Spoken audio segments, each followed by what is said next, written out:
Hi Revere, this is Michael Hinojosa, your Director of Parks and Recreation, just welcoming you to our first annual Revere Remembers the 50s and 60s. Along with me is John Adrian, Director of the North Shore Car Club, and one of the people that are responsible for bringing us the 35 plus cars that we have down here today. How you doing today, John? I'm doing great, thanks Mike. Thanks for having us. Yeah. Tell us a little something about the North Shore Car Club. Okay, the North Shore Car Club is the largest and oldest independent antique auto club in New England. We celebrated our 60th anniversary last year. We've got about 235 active members with 35 plus events that are run all year long. Well, and thank God for them coming down here today, because if you're not here and you're seeing this live on TV or broadcast, make sure that you're down here next year. We have hundreds of people, and like I said, at least 35 plus antique cars, free food, sausages, hamburgers, hot dogs. Victor Lospinato has joined us, and he is the live entertainment that we have down there, and he's playing for a few hours. We also have Jim the DJ. We have contests, People's Choice Awards. Truly a great event. So this is one of those events that the Recreation Department and the group that we're trying to get to, that senior group. So this is quite an event. And as you can see, we're sitting in one heck of a car. Popcorn and ice cream in my car. Sorry, sir. We'll get right out. This your car?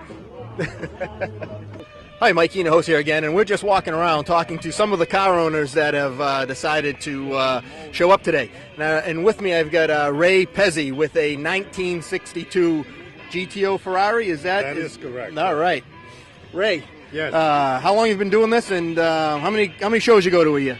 Well, I go to most of the shows that I can get to. How long have I been doing this here? All my life, just about. Yes, we go way back. Ray, tell us a little something about this Ferrari. This Ferrari is a kit car. It's built on a 78 Datsun Z car, but there's really nothing left of the Z. Everything has been redone. The body's been changed. All right, let's take a look underneath the hood and see what we got. Sure. Why don't you guys try and change the oil? Like, 427 with twin turbos. that's the... It's got a lot of power. I'll say. If you're still racing it, I'm sure it does. Well, that's great, Ray. Listen, I greatly appreciate you taking the time, bringing your car down and sharing it with us, and I know a lot of other people appreciate it too. Thanks again, Ray. Have a great day. Thank you. You too. Hey, back here again. Right before we were about to walk away and interview somebody else, Ray grabbed me and said, "You know what? You didn't see the coolest part of this car, and it is what? What are we looking at? We're looking at a parachute. That's to slow down the car from 165 mile an hour run. 165 mile an hour, folks. You got to get down here to see these things." Thank you, Ray. That's a cool treat to this. Thank you. Hi guys, we're here with Michael Drinan.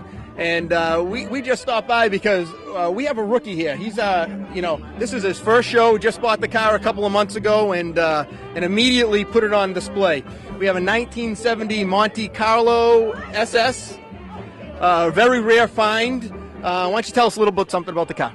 Sure. Well, it's a 454 LS5, and there was 2,800 of them made. And we were lucky enough to find it on Craigslist. And when I went to check it out, I needed to buy it. So I took it off his hands and brought it home. And since then, I've had very minimal work to it. I'm going to keep it as stock as I possibly can. It's all original right now, matching numbers. Yeah, that seems to be the whole theme to this thing is, coming back down memory lane, finding a car that you liked when you were a kid or that you dreamed about, and finding it and buying it, and Correct. Right? My dad actually had a 1970 Chevelle, and that's what got me into cars when I was young. And then when I found this, everybody buys a Chevelle, so I didn't want to buy the Chevelle. So when I saw the Monte Carlo, I jumped on it. That's great. And I just, Michael, I just wanted to say thank you for coming down and making this your first event. Thank you very much. Tyler, nice meeting you. Thanks for coming down, buddy. Hope you have a love for cars like your dad does. Bye. Thank you very much, guys. You gonna ride around in your automobiles?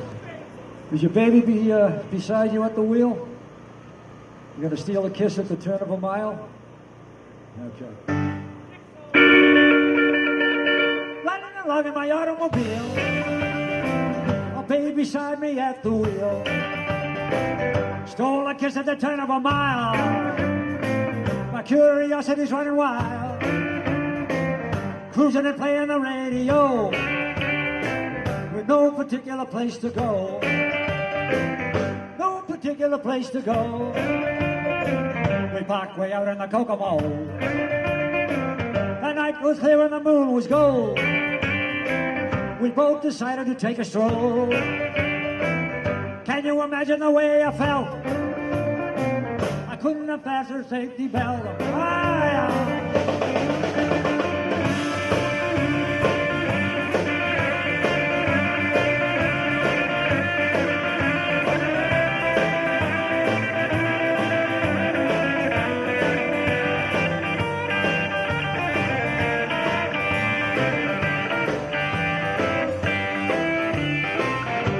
Particular place to go.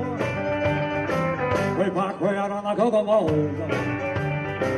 The night was clear and the moon was gold. We both decided to take a stroll.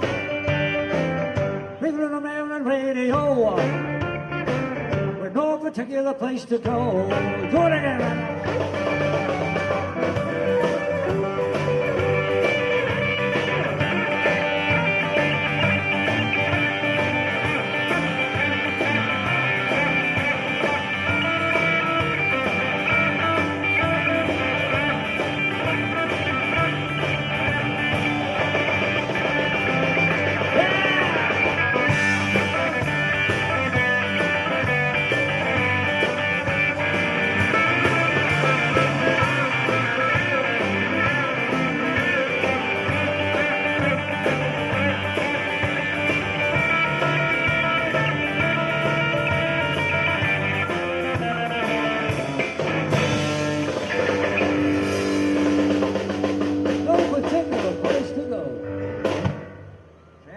Hey guys, back here again. Standing with me is Richard O'Day, and for some of our, Revere's got a real deep, rich history, with an Italian history, and we have an Italian car here, an Alfa Romeo, right?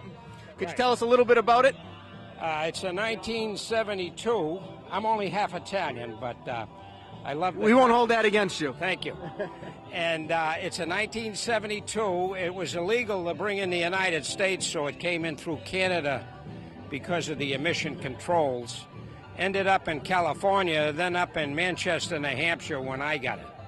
So it was kind of ahead of its time in 72. It's got fuel injection, disc brakes, and a few other loose nuts behind the wheel. But it's quite a car, and I inherited from a friend of mine who passed away, so in his memory it's taken a few prizes and show, and I'm glad to show it, and I'm proud of the Italian heritage and the technology that's in this car. Yeah, it's great. Not only do we have an Italian heritage, but we do have a few foreign cars here as we slide down. We got Don here who owns this 1959 MG. I know my wife's been looking at it all night, wanting to drive it, so if you see a woman driving your car away, that's what it is. Why don't you tell us a little something about the MG? It's a 59 MGA Roadster, Old English white with a red interior. It's been in the family 35 years. It's been almost a basket case when we first got it. Been working on it a little bit every year, but we always drove it every year. And basically, we're finally getting close to completion. Well, I gotta tell you, it looks absolutely fabulous. Again, I know my wife is in love with it, so that's good. Thanks. All right, and moving along. Thank you, Don. I'm now standing here with Matt. Come on in here, Matt. A 1964 Triumph. Herald, sorry. Triumph Herald. Triumph Herald. I'm not a real car guy, so why don't you tell us a little bit about it? It's a 1964 Triumph Herald. They came out with this model because the average person was buying a Morris or a Mini for around $500 back in the 60s, and they came out with this to be a little bit more upper echelons for the woman who has everything, and they made it a little bit more expensive. It was literally 3 times more than the Minis or the Morrises of the day. So sticker price on something like this brand new is about $1,500? Yeah, actually on the ad I have on the windshield, it's 1995. 1995. That's a lot of money back then. 63. Yeah. They also, it's a sealed bottom, and if you actually Google this and you go online, they float. If you push it in the water, it will float. I'm not going to do that. You'll see about 4 or 5 pictures of them with sails and whatnot. They were designed for taking them across countries in the fjords and float them across the bays and get out on the other side and drive them off. A little James Bondish kind of. Sort of. The Amphicar, which was actually built in Germany, based it on this car. It uses the same engine, but they put it in the back. A friend of mine has one, and we compared notes. The other one's much taller, but it's a lot of similarities, a lot of the same components. They basically started with the base unit. It's a neat little car. It's 4-passenger. You can fit 4 humans in it, rather than I have an MG Midget, much like the next one, that my fiance wasn't too keen on because it couldn't fit more than 2 of us in there, or a subhuman in the back. So now with this one, you can fit 4 actual humans in it, and we can go places. And there's no other one on the East Coast that I have found as of yet. I've found 3 of them in California. So if anybody wants one, there's some out in California. No, I'm sure it's a rare find. I just want to say thank you for coming down and really helping us out and making a fantastic day for the city of Revere. Thank you very much. Thank you for that. Thank you. And last of our foreign cars, I've got Steve here. And the smallest. And the smallest, exactly. With a 75 MG Midget. 75 MG Midget. Tell us a little something about this. Back in the day, my wife had the same exact car. She saw it online and decided she wanted to have one. Made you buy it? Yeah. Yes. I had my motorcycle. She wanted something to drive, so that's how we wound up with it. Well, I'm sure you love it too, as much as your wife does. It's a blast to drive. It gets a lot of looks. It's just a ball of fun. All right, back here one more time with my good friend John Messina, local Revere resident, belongs to the North Shore Car Club. Is that correct? No, I don't. Oh. I don't belong to the Cyclone. The Cyclone Car Club. I apologize, but you did call us up and register with us. You heard about the event. I knew about it. Yeah. Fantastic. So, and I think this is again real important for us is that we have local Revere residents bringing down their cars, supporting our event, and let me tell you, you brought a beauty with you today. A 1955 Crown Victoria Ford, right? Yeah. Why don't you tell us a little bit of something about it, how long you've had it, and... I've had it for about 7 years. 7 years? About 7 years, yeah. That's about it. I've done some work to it, but it's all original. All original, yeah. You don't get that too much, right? Still a 6-volt battery. Yeah. 6-volt battery, yeah. Wow. Yeah, it's still all original, yeah. That's fantastic. John, I specifically want to just say thank you, especially for a Revere resident, for coming down and supporting our event today. Yes. Thank you very much. Hopefully I'll see you, what's the name of that holiday we're going to have? Oh, Halloween. No. Columbus Day. Columbus Day. Yes. Yeah. Tell them what's safe. They're going to have some old cars. And we're going to have some old cars on Columbus Day. That's what we're working on today. There's been a lot of interest with driving around. So hopefully we'll see you Columbus Day. Yeah, thank you. Thanks, John. Thank you. Nice job. Hey, we found one more Revere resident that probably doesn't need an introduction with us, but I'm down here with Lenny Piazza. And why don't you tell us a little something about your car, Lenny? Well, I've had this car about 30 years.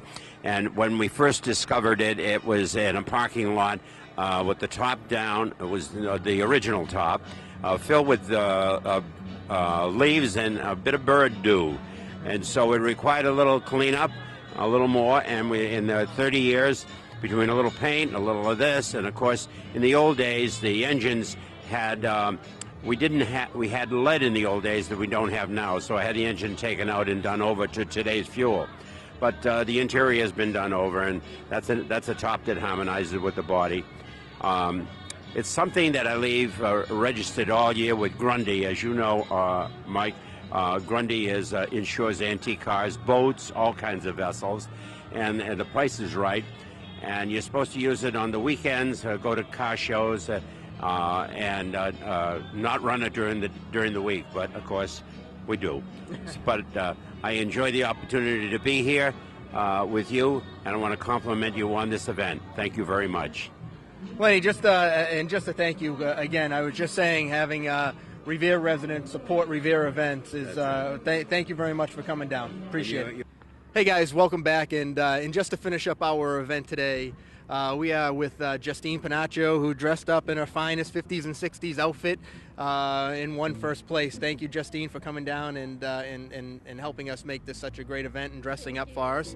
And then and behind us here, you can see this 1969 GTO, which won Best in Class, first place. Thank you, Louis, for bringing it down, and we had a wonderful time. Thank you for sharing this event with us. Thank you very much. I appreciate it. Thank you.